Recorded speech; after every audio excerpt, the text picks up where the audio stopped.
Hello, everyone. My name is Anastasia. I'm Deputy Editor-in-Chief and Head of Under 30 at Forbes Russia. So I'm responsible for entrepreneurial section. And I'm so excited to welcome you here on the Q&A session with Rичард Флорида, one of the world's leading urbanists. So he's no need to introduce. Hi, Richard, and many thanks for joining us today. Hi, Anastasia. It's great to be with everyone. So my first question is very simple. You defined a creative class almost 20 years ago. What is creativity now, and has something changed since then? Well, I think, if I look back 20 years ago, when I started to write this book, I was teaching at a scientific university called Carnegie Mellon University in Pittsburgh, Pennsylvania, in the so-called Rust Belt of the United States. And I was watching software engineers and computer scientists and many, many skilled people, both professors and students, leave this university to go to the San Francisco area, the Silicon Valley, the Boston area, even to go overseas to places like London and so forth. And what I began to understand is that these people, the creative class, scientists, engineers, innovators, entrepreneurs, managers, professionals, not people who work with the mind, musicians, artists, designers, that they wanted something more in their life than just a job. They wanted to work, and this is important because I interviewed many of them, even younger members. They wanted to work in a place, when I say this, a company or organization, a startup, whatever it is, that had great projects, great people, and they wanted to work in great spaces and in great places. And I think what's happened is, even though that's ebbed and flowed over the past 20 years, when we came to the COVID crisis, the current COVID crisis, which hopefully with vaccination now, slowly but surely we're moving beyond. It's going to take a while, but we're finally seeing light at the end of the tunnel. I think that's become even more important. Now we see people who can work remotely, who can work via Zoom or other similar technologies. And I think this idea that people want a better life, a work-life balance, and they want to work on great projects with great people in great spaces, in great places, has become even more the case. So I actually see a great acceleration. Many things I was seeing the emergence of 20 years ago have become more fully bloomed today.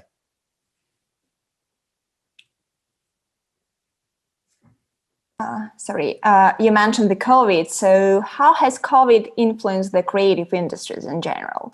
Of course, we can work remotely now and our life changed a lot, but how has it influenced the creative industries? Well, I also want to preface this by saying I'm coming at this from an American perspective, and I want to tell everyone, I'm sad I can't join you. I'm usually in Europe at this time of year, often in Moscow or London. But with the COVID restrictions, I still have been unable to travel. So my perspective is kind of more American than it would usually be. And of course, America is somewhat unique, not completely unique. I think in the United States, but also in the advanced nations broadly, not just in the United States, the creative class, those of us who work with the mind as our means of production, who work with our brains, who our creativity is the fruits of our labor, that remote work has been a very big change in the future of work. I've been studying work, not just studies. I've been studying the organization of work for more than 40 years. And I would say the rise of remote work has been the biggest change in the organization of work I've seen in my life, one I would not have expected. I've always been a remote worker. I've always worked from home because I'm a thinker, and on a station like you, a writer. So sometimes we need private time to compose our thoughts and to do thinking work. But this has been a big shift, and one I would not have anticipated. The current thinking now is that although many people like us were working remotely during the crisis, more than 20%, as much as 25% of workers after the crisis will work more or less full-time remote, and another significant share will work some days of the week remote.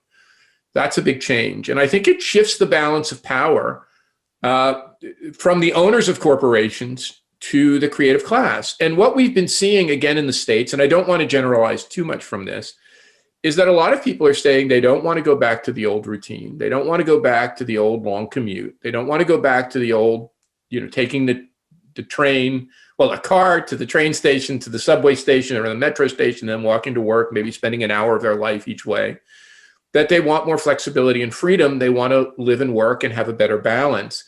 So I think a lot of people are changing their lives for the better. But I would say that this is a privilege, right? That this is only for the creative class that probably composes, roughly speaking, about a third of the workforce in the advanced nations. If you take the Northern European countries like Sweden or Norway or Denmark, or an Asian nation like Singapore, it may be as much as half. But in general, in Russia or the United Kingdom or the United States, about a third of the workforce. But that means another 2/3 of the workforce don't have this privilege. They're essential workers. They work in manufacturing, they work in retail, they work in delivery, and they don't have the privilege of working from home. So I do think the big shift for the creative class is the creative class has a little more power to control their work conditions, and also is insisting now, because of COVID, that they want a better work-life balance. I certainly find that in myself, that I feel guilty saying this, but I've kind of seen COVID as a necessary reset in my personal life, that I'm no longer quite as aggressive, quite as always working, quite as always on the go. I'm much more in touch with my surroundings and my family and my neighbors. And I think that kind of rebalancing is a net good thing for people and for communities. I totally agree. I want to ask about entrepreneurs, because I work a lot with entrepreneurs. So in my opinion, every single entrepreneur is the one from the creative class. But what do you think? Is there any difference between entrepreneurs in general and creative entrepreneurs? So Anastasia and folks listening in, I would say my theory of the creative class is a theory of entrepreneurship. That's what it is. I was teaching at Carnegie Mellon, as I mentioned, a terrific technical university, equivalent to MIT or Stanford or any other great technical university in Europe, and was watching the entrepreneurs of my students' generation and my faculty's generation leave Pittsburgh. The entrepreneurs were being brought up through Carnegie Mellon, taught through Carnegie Mellon, creating companies in Pittsburgh, but they were leaving because what we call the ecosystem of entrepreneurship was not in Pittsburgh. It was in the Silicon Valley, or it was in Boston, or it was in New York, or in London, or Austin, Texas, or Seattle, whatever. And so my theory was trying to figure out, what was it about these entrepreneurially creative people, and what was it about these ecosystems that drew people to certain locations in the world, but not to others? So I think you're right that in the opening of that book, I say, if you take Bill Gates or Stephen Jobs or John Coltrane or Jimi Hendrix, or could go on and on, a great musician, a great artist, a great entrepreneur, a great innovator, what you have basically is a creative person. They share a creative gene, they share a creative DNA. But what I was figuring out is that the ecosystems in which entrepreneurs thrive are much more limited. There are fewer ecosystems which cultivate entrepreneurship than there are entrepreneurs who are widely distributed. The ecosystems are not. They're much more concentrated. So I was trying to describe those ecosystems. And when I described those ecosystems, what I found is that there were places that were open-minded, that what entrepreneurs gravitated towards was not a kind of old school, old line city where they had to be more conservative in demeanor, conservative in outlook. I told this funny story. I said, if you took Stephen Jobs and Stephen Wozniak, who founded Apple Computer, and they were hippies with long hair, and they loved rock and roll music, and they were very unconventional, and they went to a traditional city like a Pittsburgh or a Detroit or a Cleveland or their analog in Europe, and they went to the local bank, the security guards would have literally got them at the door and escorted them out. But in the San Francisco area, where I interviewed the venture capitalist who funded Stephen Jobs and Stephen Wozniak, and I asked the venture capitalist this question. I said, why did you agree to invest, to take a risk in these two hippies with long hair, in a Volkswagen van, listening to rock music with torn jeans? And the fellow there, a very conservative man with a suit and tie, said, Richard, it's not the shell that matters, not the adornment that matters. It's what's in the shell. And they had a creative thing. They had an essential thing. So I think what happened was, beginning in the 1960s and then the 1980s, and we got to the 2000s and now, the creative person who's quite unconventional needs an environment that they can thrive. And that's where the entrepreneurial outburst comes. When you take that creative individual where they come together and they find an ecosystem they can thrive. So yes, I think my theory of entrepreneurship and the theory of creativity is almost aligned. And speaking about the areas, what do you think? What do you think about the Silicon Valley area? Has it changed through the Yeah, years? so I wanted to say one other thing too. One of the really interesting things about the COVID crisis is when it started, um, we saw a real downturn in entrepreneurship. There was a significant downturn in business formations, especially in big cities, New York and London, also San Francisco. But as the crisis continued, I think quite surprisingly to many people, that turned around. And in fact, I believe, and I may be wrong about this, but I believe the most recent statistics suggest near record levels of business formation coming out of COVID. And that surprised quite a lot of people. I think that there has been some realignment of ecosystems. We did a big study several years ago, the first of its kind, people, where we looked at not many people who've looked at entrepreneurial ecosystems either look at the United States in isolation or Europe in isolation, or say Asia in isolation. We looked at the entire world and we collected venture capital data, which shows the investment in the most important cutting edge startup companies across the world. And what we found is that there really are a half dozen, places that are at the cutting edge of these ecosystems. One was the Silicon Valley and San Francisco Bay Area, which is by far the number one. New York City has become quite significant. London, where I believe you are, very significant entrepreneurial ecosystem. Also China, Beijing and Shanghai, and then the second tier, the Miamis, the Austins, the Moscows, the Stockholms, the Amsterdams, and many others, Singapore's, Hong Kong's. But the big six were the ones. I think that what's happened, though, is there's been a little bit of a downturn in Silicon Valley, not so much because of COVID, but because the housing price is so high, so that people have begun to say, well, I could go to Austin, or I can go to Seattle, or I could stay home in Amsterdam or Stockholm, or I could stay home in Toronto, where I'm talking to you from today, and start a company, and we can be better there. One of the big surprises, if you ask me, of the whole COVID crisis has been, I spend the winters in Miami, so I've been able to witness this firsthand. Boy, the rise of Miami, if you had asked me 5 years ago, I would have said Miami has little to no chance of emerging as a real entrepreneurial ecosystem. And because of COVID, because people want warmer weather, they want to be outside, because Miami is a global city. And I was saying before, it's a very Russian, as well as Latin, it's a very Russian city, it's a very European city. There has been this in-migration. And it's been interesting to watch a place was quite behind come up very quickly. So I think there is some shifting. I think the Silicon Valley will remain number one, but other places are coming up. Thank you. And what do you think, what is the economic value of creativity? So you mentioned that those areas changed when entrepreneurs and different creative people came to spend COVID times there. And what is the economic value of all those creative people? So everyone listening in might get a kick out of this because I'm an American, but my theory, and when I say it's Marxist, I mean it's Marxist with a small m, influenced by Karl Marx, as well as Joseph Schumpeter. And for folks listening, Joseph Schumpeter was a kind of Austrian disciple of Marx who invented the theory of entrepreneurship and innovation. He was the person, and a great English economist, deceased now, Christopher Freeman, who taught at Sussex University, blended the two theories of Marx and Schumpeter, was a big influence on me, defining why innovation and entrepreneurship go together and how disruptive and important they are.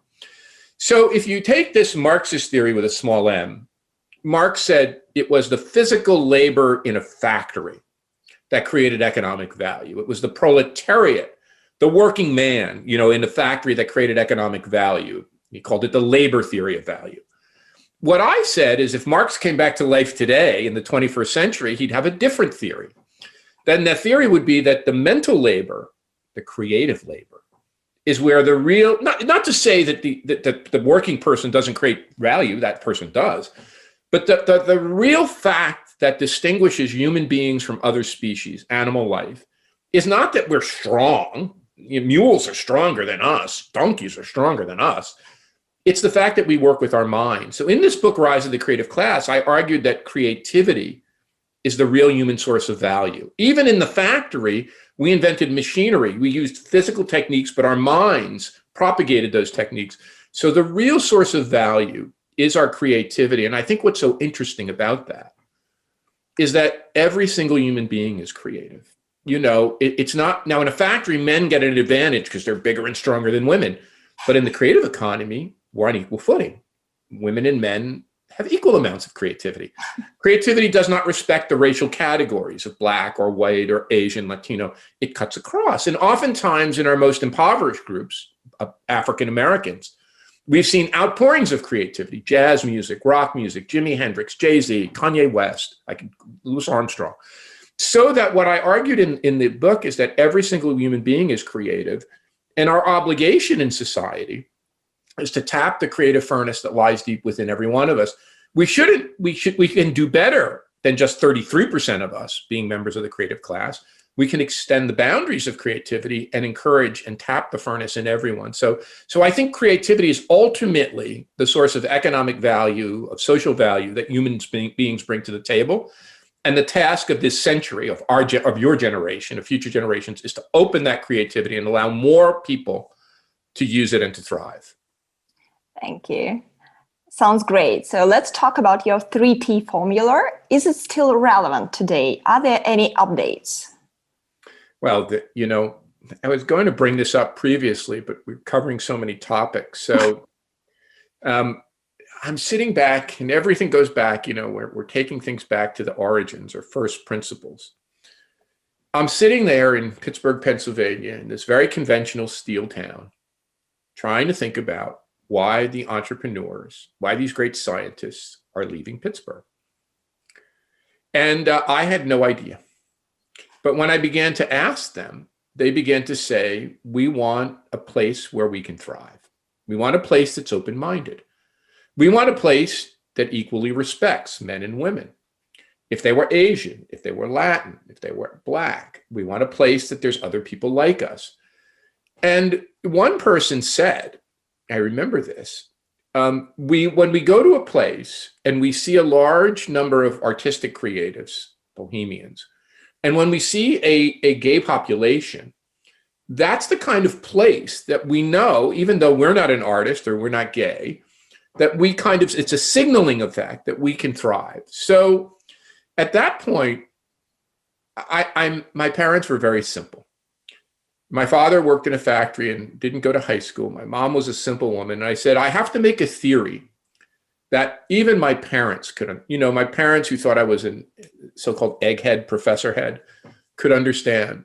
When I was a young boy, Anastasia, in America, my mother always said to me, Richard, to get ahead in life, you need to understand that you have to achieve the 3 R's. This is an English expression, and they're not R's, so apologize in advance. Reading, that's an R. Writing, an R is the second letter. And arithmetic, take the A off. Reading, writing, and arithmetic. Well, I said for my mother, 3 T's. Technology. You need to have in your region, in your community, a strong technology base. You need to have great universities, like the one I taught in, like MIT or Stanford or others, Cambridge or Oxford. But technology alone was a necessary but insufficient condition to create an entrepreneurial scene. You needed to have talent, talented people. And I argued that Pittsburgh was not only exporting steel, it was exporting its talented people. The great export from Pittsburgh or Detroit or any city was its people. And in order to put technology and talent together, you needed to have tolerance. You needed to be a place that was open-minded, where men and women, people of different racial categories, people of different age groups, people of different sexual orientations, all felt comfortable. And when you had the 3 T's of those together in a place like San Francisco or Boston or New York or London, you had the preconditions to create a thriving creative scene and entrepreneurial ecosystem. So that was the theory. And my argument was, you can't succeed by doing any one alone. So there were many places that tried to become technology centers, but didn't have talent and tolerance. They were not thriving. Pittsburgh was an example. There were many places that were quite tolerant and open-minded and fun, but they didn't have technology and talent. You needed to do all 3. And I think that recipe still holds. I think many more places are better at it now, but I think that basic recipe still holds. Thank you. And what's your favorite creative city right now? Is there your personal top league of cities? Well, I love all cities, so that's like trying to ask me to pick a favorite child, but I'll do my best. I am from the New York area. So if you really pushed me on my favorite city in the world, I'd of course say my boyhood city, the city that I first knew, that I came to understand urbanism. New York City is a remarkable place. And if you look at how it's been able to deal with COVID and now begin to recompose itself, it is incredibly resilient. You're in London, aren't you, today? I'm in Moscow. Oh, you're in Moscow? Only me, sorry. Yeah. Yeah. Yeah, I think London is another one of my absolute favorite cities. I just adore London. And I think the reason when I say New York and London is because they're kind of global cities. They are cities that for a couple of centuries have attracted people from all over the world. You know, they become quintessentially global cities. They're just horrifically expensive, right? I think as I've aged, and I have two kids, and maybe others share this, I've become a big fan of cities that are warmer in climate. I'm talking to you from Toronto today. Toronto is a climate not dissimilar from Moscow. I adore Moscow and Toronto in the nice weather. I've become much more of a fan, to be honest with you, of Los Angeles. I think Los Angeles has become a spectacular city. And if you had asked me that 20 years ago, I don't think, but it's become a thriving city. I love Miami. I love Miami because of its internationalism. It's, now more than 50% of the people in Miami come from other countries. It has a large Russian population, a large Latin population, a large American population. But I also like smaller places too. I was interviewed, this is funny, by a leading Italian publication, and they were asking me about remote work. And I said, well, you have a place like the Amalfi Coast or Lake Como. These are places now that become desired places for remote work, or like the south of France or parts of Spain, like Barcelona. So I like different kinds of places, but I find, what's interesting to me is as I've aged personally, now I don't know about you, I've really become, my weighting has gone more towards warmth. That sounds so silly, but I've become more of a fan. And maybe it's not just me. I'm saying this, Los Angeles, if you look at three places that have gained a lot as entrepreneurial places: Austin, Texas, Los Angeles, and Miami. So maybe there is at the margin, I'm not saying in general, London and New York and San Francisco have great advantages, but maybe at the margin, there has been some increasing preference over time for slightly warmer places. Thank you. I totally agree about London. I spent 1.5 years there, and I think it's quite similar to Moscow in terms of vibe. Yep. So I think I'm going to ask the last question from myself, and we have some questions from our audience. So if we consider the creative economy as a post-informational stage of development of society, what do you think would be next? What awaits us in the future after this stage? Well, first of all, I just want to emphasize what you just said. A big part of my own theory was just what you said, that the creative economy is a step beyond the information age, that it's not simply the information we acquire or the knowledge that's poured into our heads or the technologies we produce. It fundamentally springs from the creative essence of humans. So I just want to emphasize that. Look, I think we're just at the dawn of the creative age. I think it's too early to talk about, maybe the next stage is the age of robots or the age of total automation, the age of leisure, where we just hang around and have fun. But right now, I think we're still at the dawn of the creative age, and we're still figuring out how to organize ourselves. And I think it's the cause of the great disruptions in our society. The fact that only a third of us get to enjoy the fruits of our creativity causes a lot of the backlashes, a lot of the divisions. And going back, I think you said something quite profound.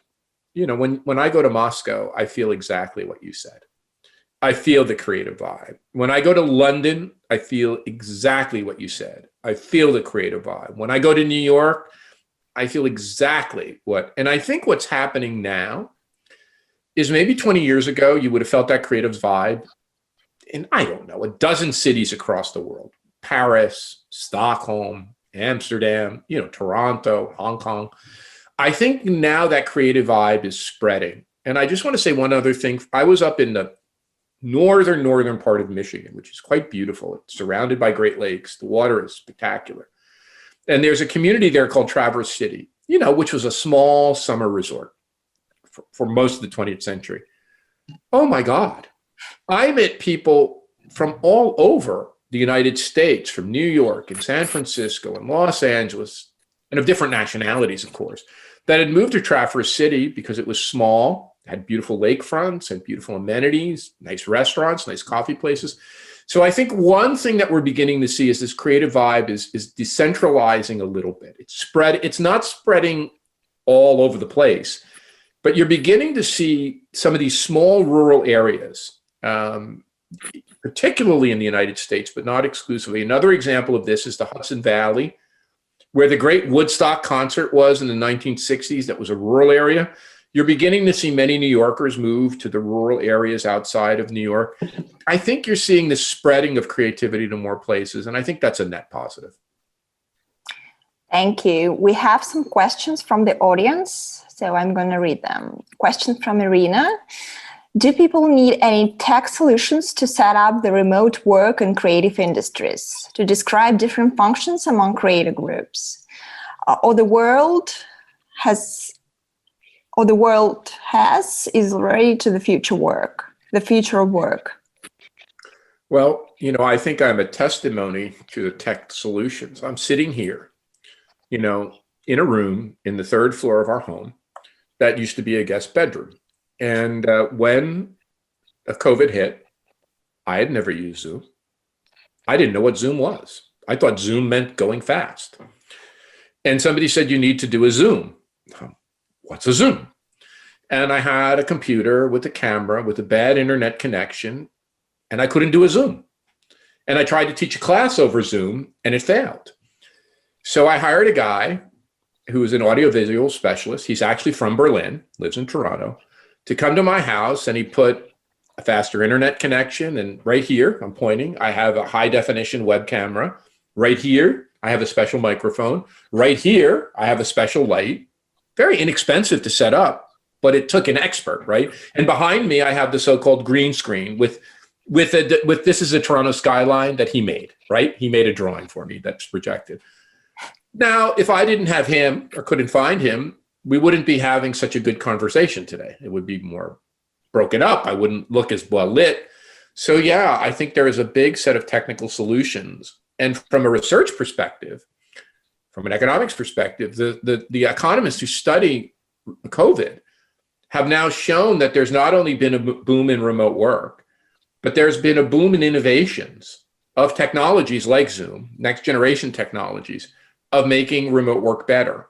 So I think without these technologies, without a strong internet, without better laptops, without better cameras, without better lighting, we wouldn't have remote work. So I think at the bottom of remote work is a technological infrastructure. And I think, look, in the future, we'll always use this. This is I think this technology is superb at what we're doing today. I apologize to Chris, our translator, for talking so fast. I'm an American. But I was saying to her before, her translation on this is much more seamless for me than being live with the headset. I find this technology spectacular to connect, but we're going to meet in person again. We're going to have conferences again. We're going to have social lives. But I think this Zoom, when I call Zoom technology, remote technology, is very effective at transmitting ideas, at so-called education, knowledge transfer. And also, I would say, I've taught my class now on Zoom. And for you listening in, I got my highest instructor ratings ever. And one of the reasons is not because I'm a very good instructor, but because I could bring in experts from all over the world that my students, like I'm talking to you from Toronto today, I could bring in experts from Moscow and London and Europe to my students' classroom in Toronto. And I think that creates, it's going to be part of our knowledge experience going forward. Not the whole thing, but a much bigger part. Thank you. And we have an amazing question from Anastasia. How do you stimulate your own creativity? Any techniques, tricks, tips? Please recommend best books on developing creativity. Thank you. So, it's a great question. I wish I had taken them out of my closet. I didn't. Right behind this green screen is a closet. In that closet are my guitars.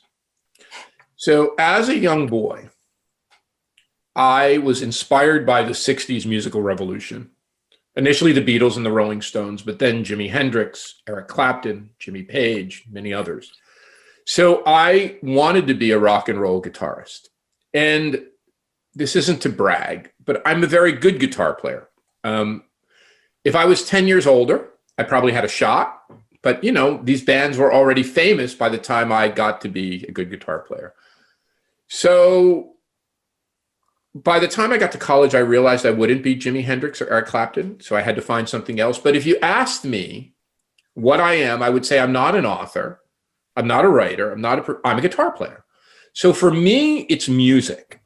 And I'm not the only one. There are many people in this world for whom took up a musical instrument as a young person and found that that was their stimulation to be creative. I don't know. And for me now, it's not so much reading although I would say when I was younger, you know, I went to the library, you know, when I was a young boy, and I would go through the shelves and find books. But now it's really just spending time by myself, spending time with my kids, listening to music. And this is going to sound so silly, but I think as you go through stages of creative development, first you have to develop your basic vocabulary. It's like playing an instrument. You have to learn by emulating others. And then people say, I'm not that good, but you develop your own style of whether it's a horn or whether it's piano or whether it's guitar. In creative pursuits, I think I've developed my own style. So I do read quite a bit, but I don't read quite as much. What I try to do is do my own creating. I try to I compose my own material much more now than ingesting other. Now I still ingest other material, but I do more composition. And I think that's how the stages go. As you get older and you get more confident, you go from consuming it to producing it. And I think that's where I am now. I'm more producing it. The other thing I would say, because I think it's important, and I think it comes out in both the research and it's in my book, but it also comes out that physical exercise has become much more important to me. And this could be, I'm a cyclist, so I like riding like a road bike, but also just going for a walk. Like just going for a walk in a natural environment. In Toronto, we have these beautiful ravine trails. That clears my mind and enables me to have a new idea. So I think this ability to unplug, to go into nature, to have a walk, to be alone, that spurs my creativity. Thank you. So we have 2 minutes left, but Richard, if you have time, I can read the last question. Yeah, please, I have time. I have time. So we have a question from Grifa. Richard, I have a question we discussed with friends regarding 3T theory of yours. Are there successful cases of creative cities or areas that arise without the 3T? For example, cities where government invests in a lot of creativity, like Beijing, or art residences?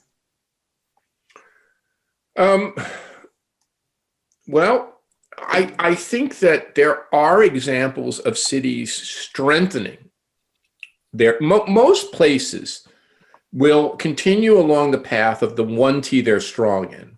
So if they're strong in technology, they'll focus on that. If they're strong in talent, they'll focus on that. If they're strong in tolerance, they'll focus on that.